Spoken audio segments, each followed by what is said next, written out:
Halo semuanya, PTTH Ranah Kaisar episode 628 sudah rilis nih. Tanpa banyak pembukaan, yuk langsung saja kita lanjutkan kisah serunya. Di episode sebelumnya, Xiaoyan dan Sun Er tiba di tempat misterius dan menyaksikan Cailin yang tengah bertarung mati-matian melawan naga hitam utara. Meski terluka parah akibat racun, Cailin tetap berusaha mempertahankan kehormatannya dan menolak tunduk pada bujukan lawan. Xiaoyan, meski hatinya dipenuhi kecemasan, memilih untuk tidak turun tangan karena takdir Cailin harus dia tentukan sendiri. Pertarungan antara Cailin dan naga hitam pun pecah dengan dahsyat. Keduanya bertarung habis-habisan hingga seakan siap binasa bersama. Cailin meskipun kekuatannya belum memadai, tetap membawa tekad mutlak untuk meraih kemenangan. Sementara itu naga hitam utara merasa dirinya sudah pasti unggul. Di sisi lain, Xiaoyan hanya bisa mengamati secara diam-diam dari kejauhan. Meskipun jalan yang ditempuh Cailin berbahaya, inilah takdirnya. Jalan yang ia pilih sendiri, sama seperti ketika dia berusaha menembus batas demi evolusi. Hanya dengan menempatkan diri pada ambang kematian, barulah seseorang dapat meraih kelahiran kembali. Xiaoyan pun menyadari mengapa Ratu Kuil kuno, Nanfu, melarangnya hadir menyaksikan. Dia khawatir Xiaoyan tidak sanggup menahan diri untuk ikut campur. Sebab apabila dia turun tangan, maka semua usaha Cailin akan hancur tanpa arti. Di tengah amukan naga hitam utara, tubuh Cailin akhirnya terhempas. Akan tetapi pada tubuh sang naga juga tampak dua lubang besar yang menganga. Darah hitam pekat mengucur deras dari luka tersebut. Perempuan gila, kau membuat dirimu terluka parah. Dan aku pun tidak lebih baik. Tidak ada yang diuntungkan dari ini. Suara naga hitam utara bergetar. Ketakutan mulai menyelimuti dirinya. Namun, Cailin tidak lagi memperdulikan segalanya. Seluruh tubuhnya memancarkan cahaya 9 warna yang gemerlap. Hari ini dia bukan hanya hendak menantang naga suci, tetapi juga hendak melahap naga itu sendiri. Kekuatan Cailin tidaklah datang tanpa dasar. Dia telah berlatih di alam dewa kuno, menerima bimbingan, sumber daya, dan ujian pertempuran yang lebih keras daripada siapapun. Ingatannya yang samar hanya menyisakan sosok Xiaoyan. Dan justru karena itu, setiap gerakan yang dia keluarkan mengandung kekuatan luar biasa. Ketika cahaya 9 warna menyembur deras, aura Cailin melambung tinggi. Tubuh raksasanya melesat laksana anak panah yang terlepas dari busur, kembali menerkam naga hitam utara dengan kecepatan menakutkan. Cahaya 9 warna berhamburan memenuhi langit. Sisik naga hitam itu terkelupas.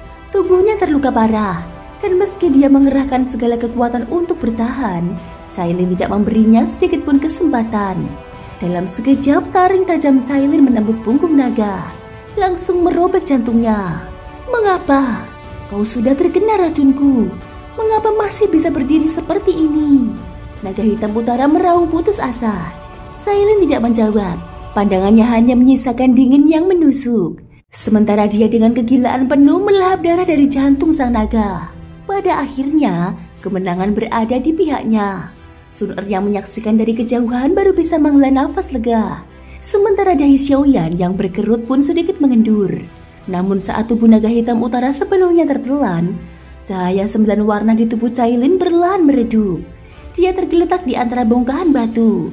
Tubuhnya tiba-tiba dilalap api hitam yang menjalar dari dalam, membuatnya menjerit pilu. Kakak Xiaoyan, mengapa tubuh Sister Cailin terbakar? Bukankah dia sudah menang? Suara Sun Er dipenuhi kecemasan. Xiaoyan menatap serius, lalu menjawab, ular suci yang hendak berevolusi menjadi naga, sama seperti burung phoenix yang harus terbakar untuk lahir kembali. Inilah tahap paling berbahaya.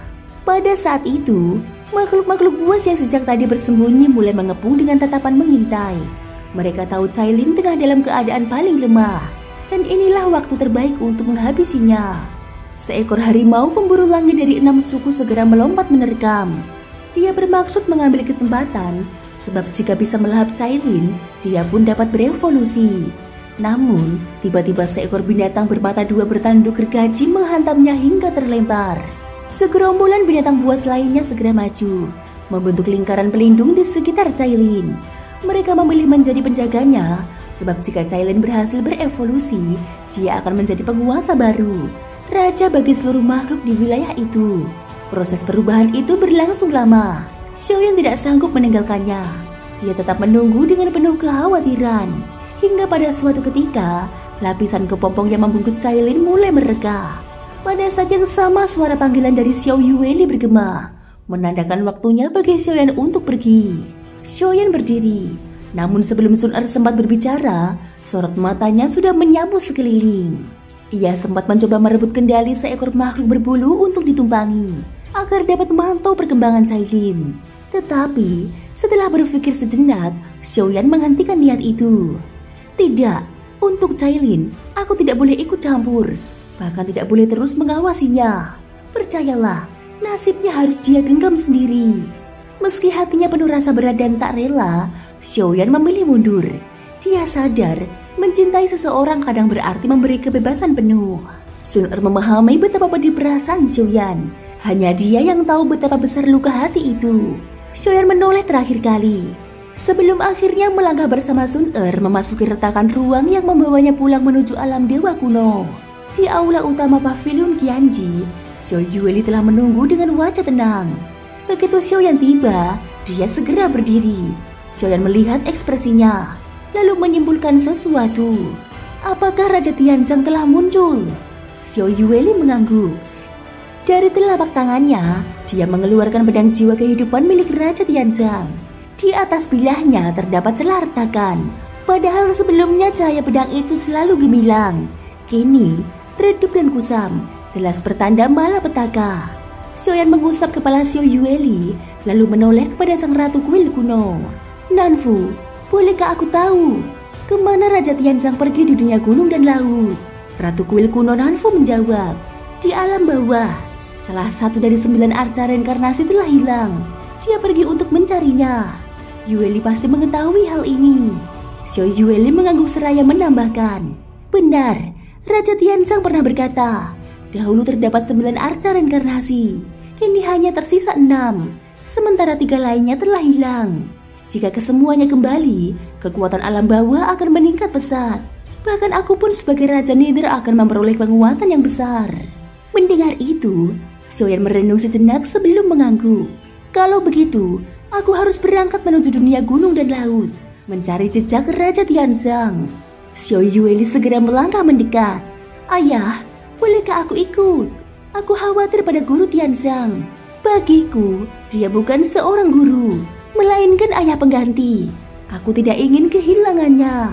Xiaoyan terdiam sejenak, menatap mata putrinya yang penuh harap, menyadari betapa besar arti sosok itu bagi Xiao Yueli. Thank you guys sudah mendengarkan ceritaku di episode kali ini sampai akhir. Ikutin terus kelanjutan episode berikutnya ya. Terima kasih buat kalian semua yang udah subscribe, like, dan komennya. Semoga hari kalian menyenangkan. Sampai jumpa dan bye-bye.